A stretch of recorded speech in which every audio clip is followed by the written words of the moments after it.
In 1993, the NES control deck, also known as the NES 101, and today most people just call it the top loader, for very good reasons. If you look at it, it loads the games from the top.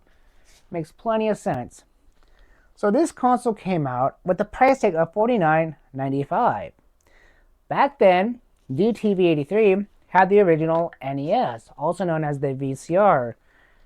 I got that console back in 1986 as a Christmas gift, not just for me, but for my sisters too. In early 1993, it finally got the blinking red light of death. I decided as a young kid to open it up and see what was wrong.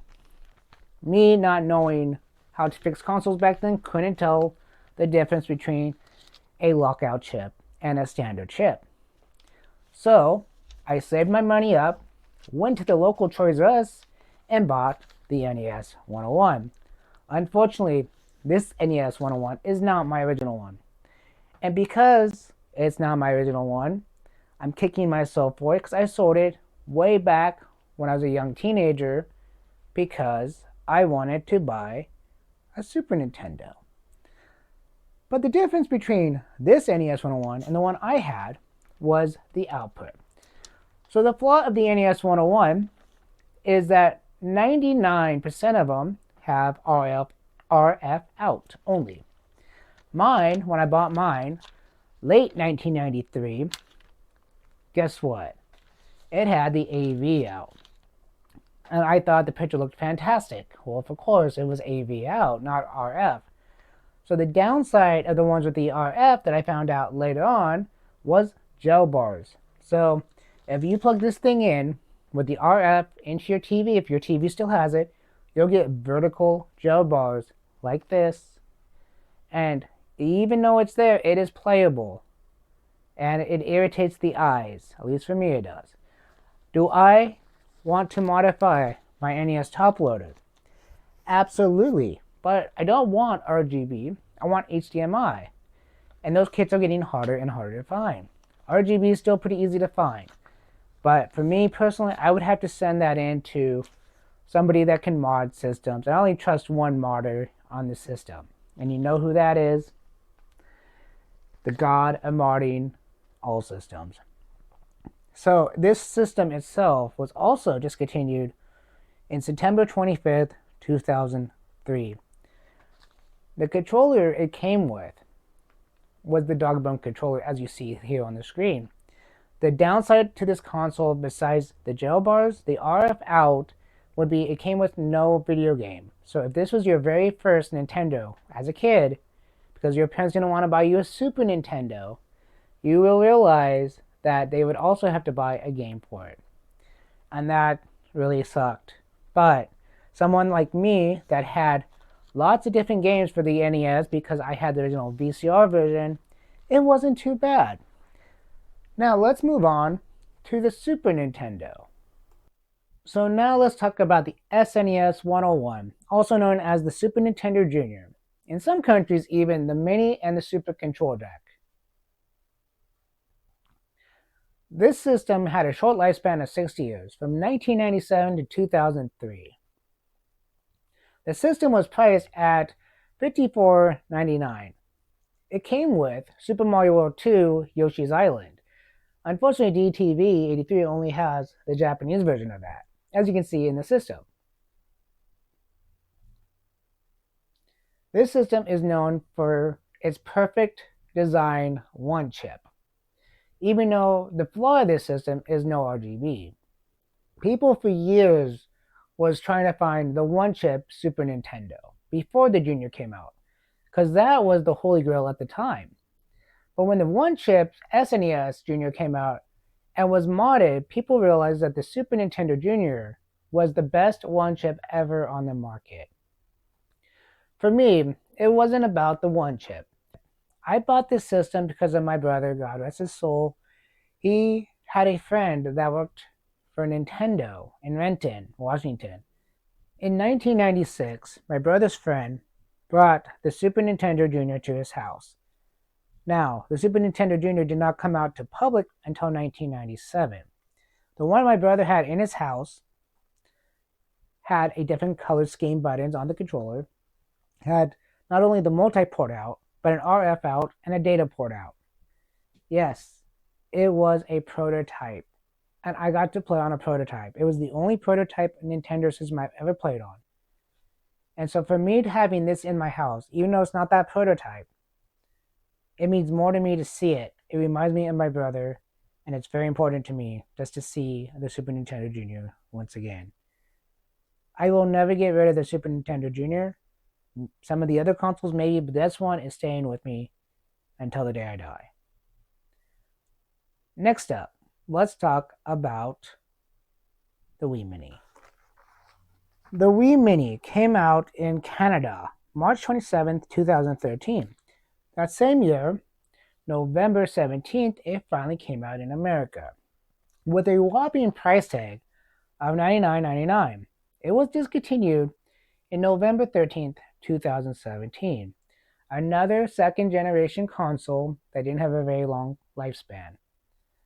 Unfortunately, this console had very little to offer. It had no Wi-Fi, so forget about playing games online.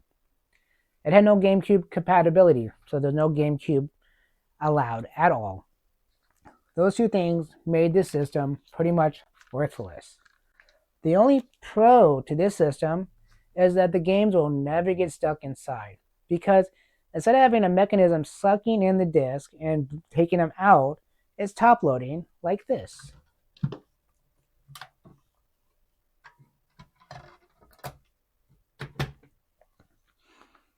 At least that way, you'll never have a game stuck in the system.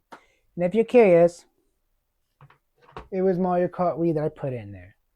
And the reason I put that in there was because the system was bundled with Mario Kart Wii originally. The controller was a red controller, like this one, but not Mario. It was just a very matched color to the system itself. It also came with a red nunchuck. Unfortunately, when I bought the system, I got it on the secondary market from a local game store. They didn't have the original controller with it. It had a third-party controller that was also red with a black nunchuck. Today, I'm still looking for the one that matches the Wii Mini. If you know how to get it, leave a comment down below. The Wii Mini, in my opinion, is a great thing to collect if you just want to play Wii games and you don't care about modding the system with homebrew, or you just want to grab a few friends to play some Mario Kart. That's a perfect way of doing it. So now let's move on to our last second generation console.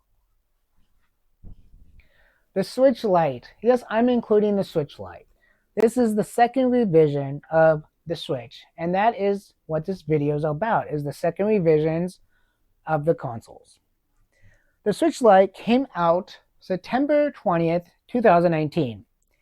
It hit the market as a console to take with you anywhere you go. So did the Switch, but the difference is this is only for handheld play. This isn't for dock mode. For me personally, I have taken this Switch Lite to Japan, to Thailand. I have taken this Switch Lite in different locations in America. This Switch Lite has held up to the test of time. I've had no problems with this Switch Lite. To me, this is the perfect second revision console that Nintendo has ever made, because it was marketed as a handheld version of the Switch. It was never supposed to be docked. You can mod these to dock them if you want to, but the whole point of it is just to have a secondary Switch that you don't have to worry about losing on the road, or in my case, on the plane. So I'd rather lose a Nintendo Switch Lite than lose a Nintendo OLED that's in the third revision of the Switch that we're going to get into here in a little bit. So when it comes to the second generation, the second revisions of these consoles, or as I call it, the second generation, means so much more to me than the first generations of these consoles. To the point where I look at the NES 101 and remember how hard I had to work to get it because the original Nintendo in our house died. The Super Nintendo 101, I will look at that and always remember about my brother and how we spent time together playing. To this day, I know I'll never find that prototype that I saw in his house, but just to have what I have in my house will always remind me of my brother. The mini Wii was just something I bought to have in my collection. I can't have a collection of second generations or second revision consoles without it. And I found that Wii Mini at the time for $35 in my local secondhand shop. The Switch Lite, like I said before, I bought it just to use for travel. And in a few months, that Switch Lite will be a collector's item because the Switch 2 is coming out, and you know sooner or later they're going to discontinue the Switch and the Switch Lite. And when that happens, whoever owns the Switch Lite will own a piece of history that a lot of people didn't like because they could take the big Switch and use it to their advantage out.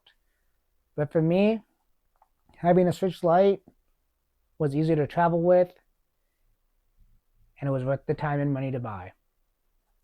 So now let's move on to the third revisions, or the third generations as I call it, of these consoles.